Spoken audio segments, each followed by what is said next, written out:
Oh, good morning. We have a 3-planet morning plus moon. See right over there?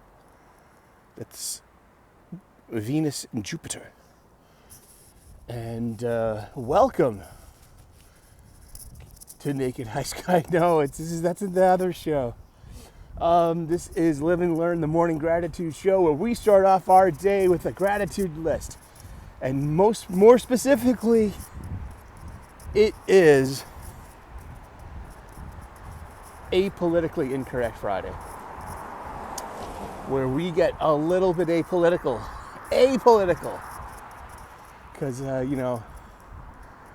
outgrew my tribalism, I outgrew my acumen, but still, a good clickbaity title will get you clicks. And a fancy thumbnail too, if that's in the future. You never know. This is a lo-fi production, unscripted, unrehearsed, unedited, from the hip and heart. Here we go. But let's start off with gratitude first. Sorry, it's a little finsta in here today.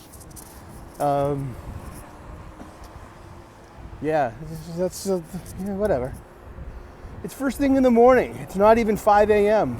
From my perspective here from the recording. I take the first subway into Boston. I get to the office by 6 a.m.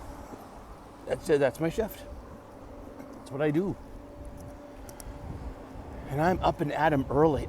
No more sunrises. It's that time of year.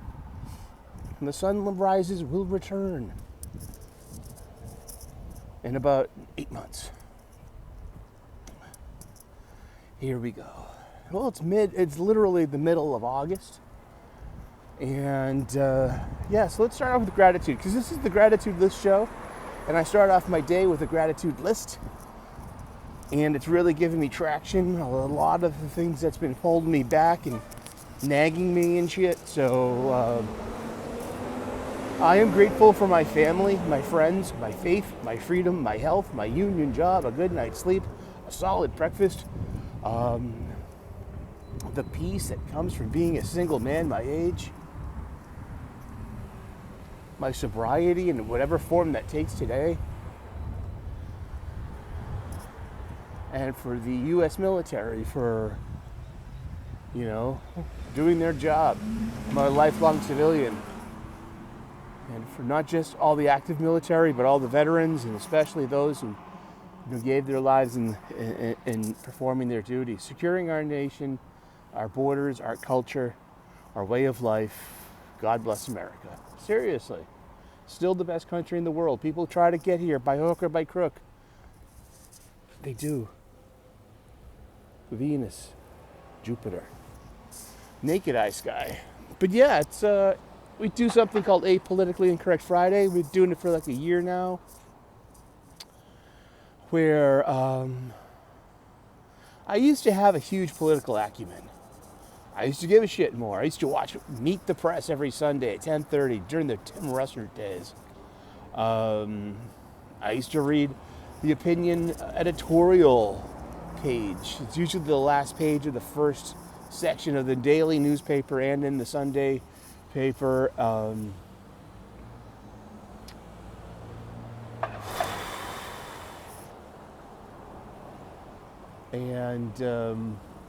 let it go.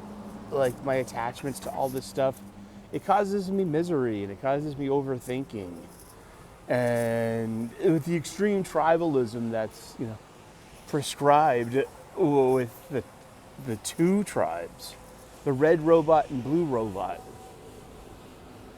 It's there's no viable third party, and that's the way they want it, because two parties are only one party away from being a one-party system. Just check my math on that, somebody, please. Good morning. The policeman in their police van, creeping around the town, making it safe for everyone. I don't know. That's a street cleaner. Your tax dollars, all in effect right there. Oh, I slept wrong on my back last night. I kind of like have a muscle spasm going on.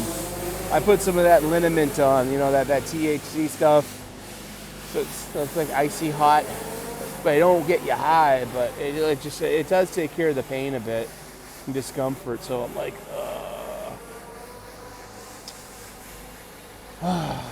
and then, I am, and I'm grateful and blessed. Remember, this is about the gratitude show, first and foremost.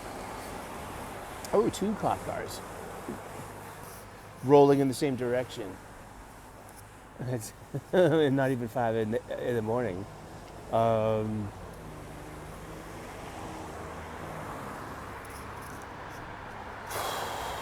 Yeah, well, I'm grateful for friends. So, after work today, I'm going right to my buddy Peter's place, and we're having an old-fashioned barbecue meetup. And hence also file under sobriety, too, because it's none of us drink as much as we used to, thank God. Because if I can't drink, I love to drink. That's the whole problem. Once I have 2 beers, I just want more, guzz, guzz, guzz. That's the problem.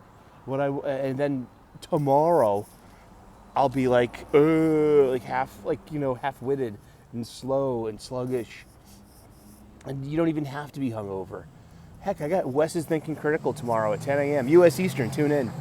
And it's I don't drink on Fridays anymore because I'm on the show. And it's it's a commitment. And that's,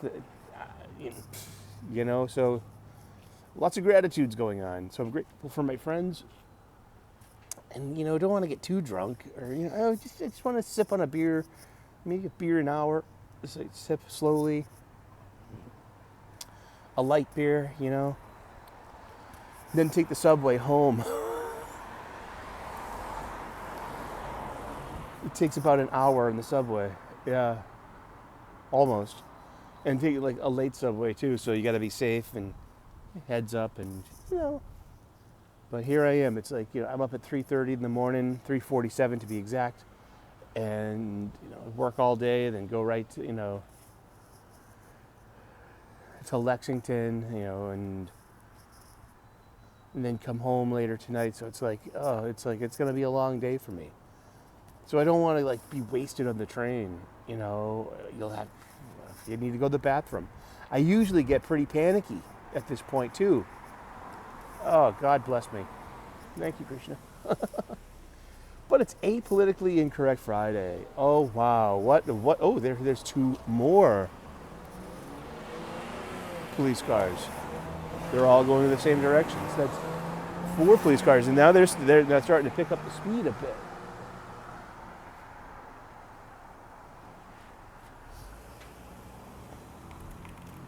Now, there's also a joke in there, too. That's the Dunkin's is the other way. Dunkin' Donuts. You get it, cops and donuts. That's a joke. Hopefully they're going to be safe, whatever they're responding to. Because they are first responders.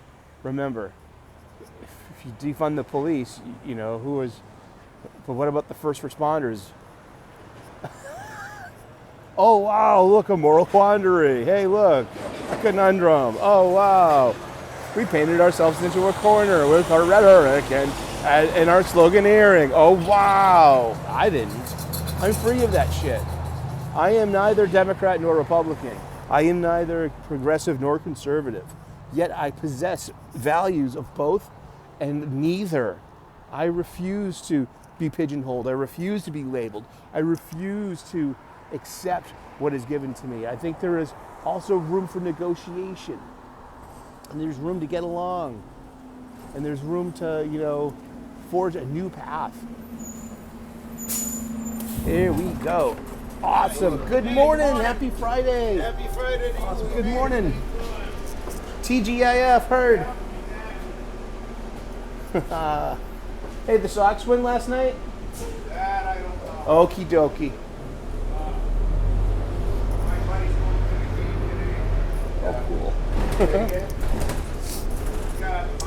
So it's an apolitically incorrect Friday. And I guess the big thing to talk about is gay marriage. That's right. Wow. So in 2015, the U.S. Supreme Court heard a case called Overgefeld, which is a precedent that it overruled a state law. There are, I think, 35 state laws that prohibit constitutionally or statutorily, by statute, or even in their constitution. Some have it both, which ban gay marriage. And so Odergefeld overturned that. Because that had a federal law. It went all the way to the Supreme Court. The Supreme Court heard it, and in 2015 you had, more of a progressive Democratic bent to the bench back then.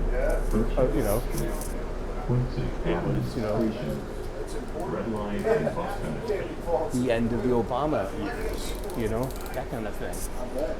Hey, you have a great day. I'm so happy. Awesome. You had a good vacation. Happy Friday. Have a good one. Take care. Bus, bus, bus, bus, bus, bus, bus, bus, bus, bus, bus, bus, do do do do do bus. There you go. Thank you, bus, bus, bus. 3 cheers for the bus driver, the bus driver, the bus driver. There we go. All right. So yeah, a gay couple, they were trying to get married. I think it was Ohio, and they wouldn't, the state government wouldn't allow it, and it went to the Supreme Court, where the Supreme Court said, no, this is unconstitutional based on like the 14th Amendment upon equal protection. And but now 10 years later, when Supreme Court precedents, Supreme Court can go back and review old precedents and see if they still hold water. If they're, hey, is this thing leaking? Oh geez, we're getting juice everywhere. Oh, why is this thing leaking? Because it was shoddy in the first place. Well, we found that out with Roe versus Wade, huh? Oh, it was the law of the land. Not really. Well, see, that's where we have separation of powers. We have the executive, that's the president. We have the legislative, which is Congress. That's the Senate and the House of Representatives, and then you have the judiciary, which is the Supreme Court. And there's also the fourth estate, which is the free press.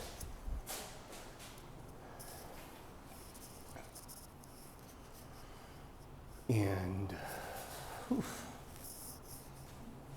We do a podcast or something. the what? I said we do a podcast or something tomorrow. It's I do, yeah, it kind of, yeah. It's not live. I do a gratitude show. Gratitude really revolutionized my life. I'm still the same person, same shoe size, bank account. Nah, it's good shit, man. But after you, sir. It's on 3 years sober. Oh, cool. Good for you. Keep it going, man. Yeah. One day at a time. I struggle with mine, but it's the road I'm on. But gratitude. Nah, it's not. It's good for daily affirmations and shit. And paying it forward too, letting other people out there know. And I get a really interesting response, being like positivity. It's There's more of it in the world, man. yeah. And when you focus on gratitude, like you make a gratitude list, Yeah. you literally can count your blessings, like your grandma said. Yeah. And then you realize it, like those 16 things you got grateful for today. It's like it definitely outweighs the 1 or 2 things that you're fucking thinking about. Yeah. And I just went down. so it's like I pay it forward, I pay it back. You know what I mean? A little show. Have a good one, man. Cheers. Talk to people.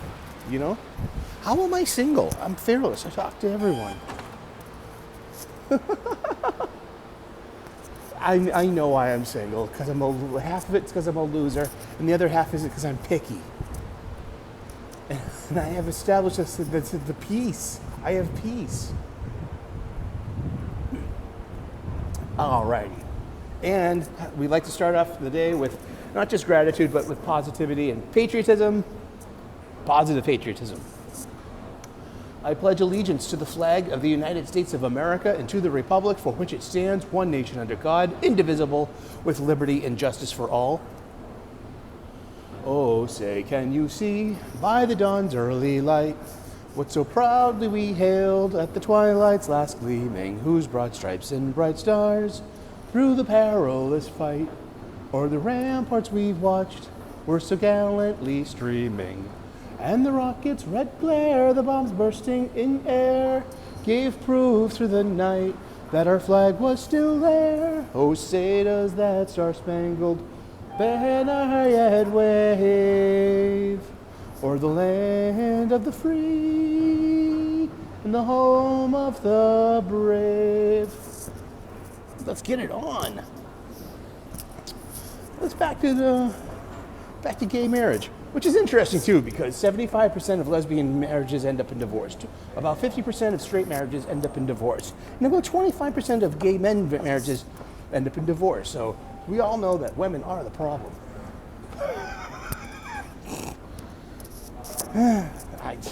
The data supports. Sorry, girls.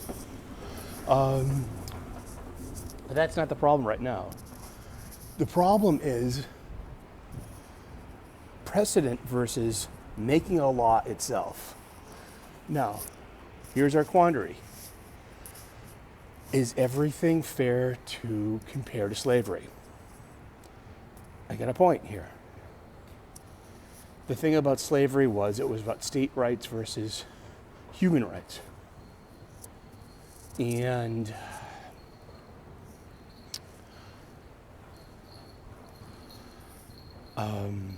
federal overreach, in a way, the federal government putting their foot down saying, no more slavery. These are people. You can't do this to these people. And so that's when the federal government had to interject itself into an order for some kind of greater good. But slavery is such a unique historical circumstance. So is it fair or is it unfair? Does it diminish that special status of slavery to compare everything to it? Trans rights, gay rights, feminism, everything has to be this all or nothing total war thing.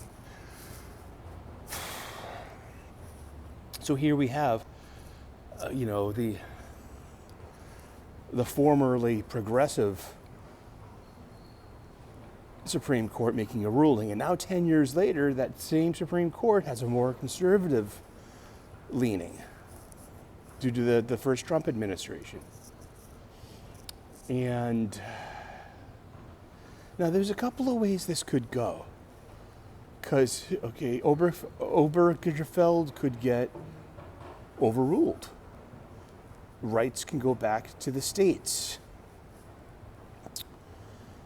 And because the conservative argument is about, so they call it originalism, which means that nowhere in the original Constitution does it specifically say that gay marriage is a protected thing, especially under the 14th Amendment, which was ratified in 1868, and that came after the U.S. Civil War, specifically about establishing, hey, these former slaves are people, they're humans, they're citizens. Hello. That kind of thing. So that's one way to look at it. That's really narrow-minded too, I guess. I mean, you got a point. If you want to be literal, you were going 56 miles an hour in a 55 speed zone. The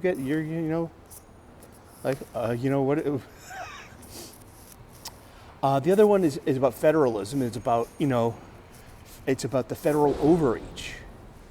It's about, did the federal government overreach by doing this? That's why I say about comparing it to slavery, because that was based on states' rights. Certain states had abolished slavery. The southern states, it was a major part of their economy. It came to the point where we need to do something about slavery. The southern states did not want to get rid of slavery due to it would scud their economy when it did. but it was for the greater good. So when is it time to step in and say, like, sorry, your state rights don't matter here, or your individual autonomy your religious freedom is moot in this because you are taking away equality away from certain and marginalized people,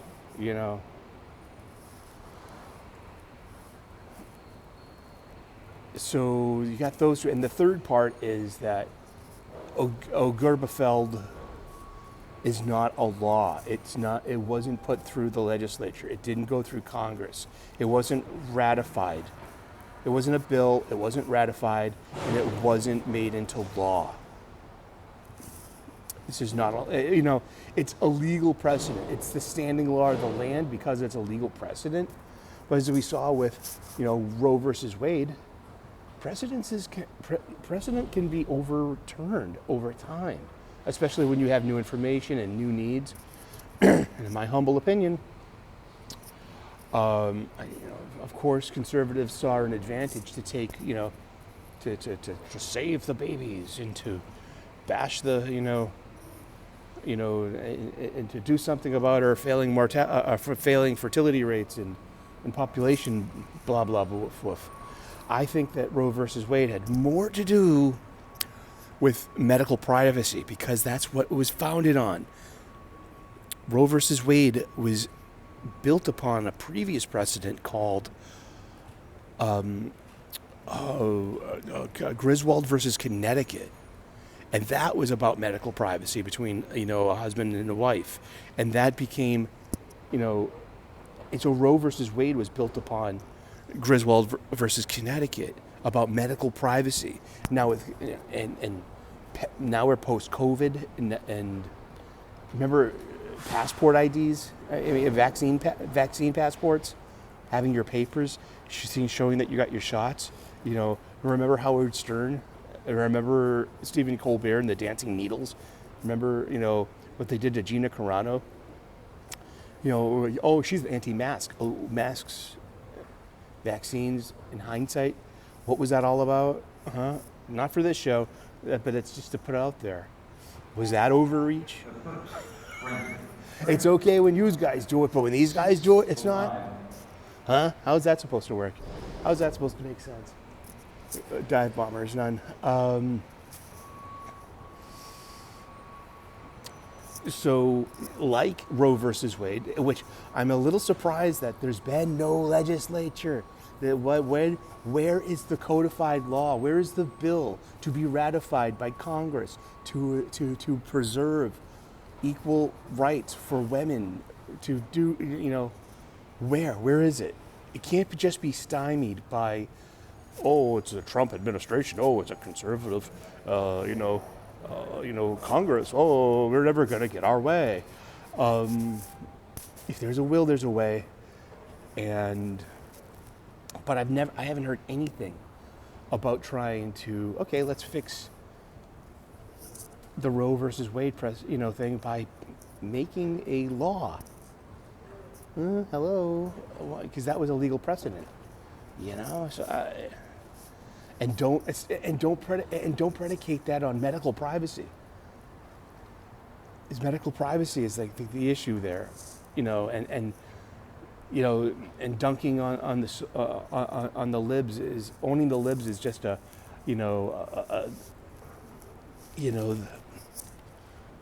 something that they get out of that. Sorry, those are just my 2 cents. But on the other hand, too, it's like you really are trying to, what business is yours? If two people love each other, let them love each other. If they're adults, they're consenting, they're taxpayers, they're not criminals. Even if they were criminals, criminals deserve, wives and shit. I don't know. But is it overreach? Shouldn't there just be a law made instead of relying upon judicial precedents and judicial overreach? This is a case of unfortunately, this is a case of judicial overreach. I'm not saying, it's none of my business. If you find someone and you're in love and you get married and want to spend your life with them, go for it. That's like, God bless you. You're lucky. You're blessed. I'm alone. Nobody wants me, So, but so is Ojerba-filled judicial overreach? Yeah, it is. And that's going to be probably one of the things that sets it up for a failure. Now, the good part is, too, the Supreme Court has the right to dismiss it. Just be like, no, we're not touching this. Which they might probably do. It's only been 10 years. See, Roe versus Wade had 60 years. Or 50 years to really kind of like, oh, wow, we've got this, problem here. And, like, you didn't have a problem, like I said, that was more about medical privacy than it was about reproductive rights. And, or about returning power to the states. Now, here comes the train. Here comes the train again. Doopa-doopa-doo in the train. There it goes. Okay, respect the yellow platform line, please. Here comes the train.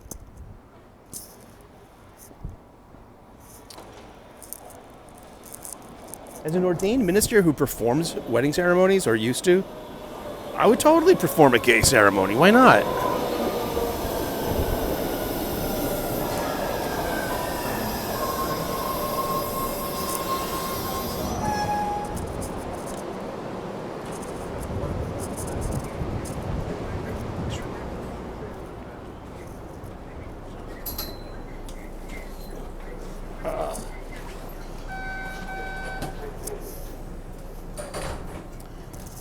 But I'm also more for, hey, why can't you cobble together a law based in human rights, basic human rights, equality, instead of relying upon a house of cards. A house of cards that could easily be toppled. You got to make, and anything that, I don't know. I don't have answers. All I have are more questions. But will the conservatives win this one? It depends. If the Supreme Court just might be like, nah, we're not touching this. This potato's too hot. Let it cool down a bit. Let's maybe give it 20 years. Let's let another bench come at it. Yet also, there is judicial overreach, and that's a pretty bitter pill to swallow. They'd be like, you need to make a law instead. The same thing goes for Roe versus Wade. You want the equal,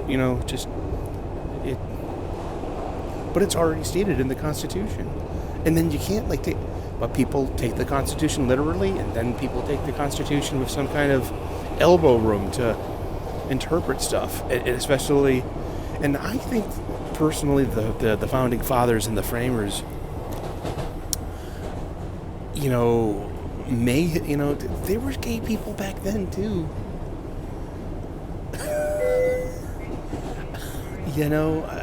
They had they were in the closet, but I mean, just because it didn't specifically say, did that specifically say only straight people can get married? I don't know. I don't have answers. But what's going to happen? And that's the cause célèbre this week. Oh no, the conservatives hate us. They're fascists. They're Nazis. Or are you guilty of judicial overreach? And you're just going to do it again and do it again.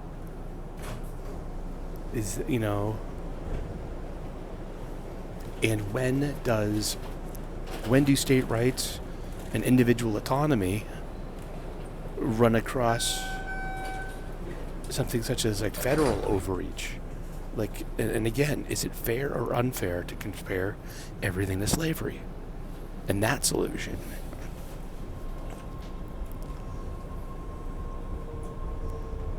I don't know. I don't have answers. All I have are more questions. But let's wrap it up. Happy Friday. Have a great weekend. Tune in tomorrow, 10 a.m. U.S. Eastern, to Wes's Thinking Critical. Keep your eyes out for my post with the link for that show. My own show, the Super Sully Sunday Stream, 3 p.m. U.S. Eastern on Sunday afternoon. Come and get it. Have a great weekend. This has been Apolitically Incorrect, on the Morning Gratitude Show. It's Apolitically Incorrect Friday on the Morning Gratitude Show. Here at Live and Learn on the Reverend Sully channel. Please like and subscribe if you haven't subscribed already. We're a small growing channel.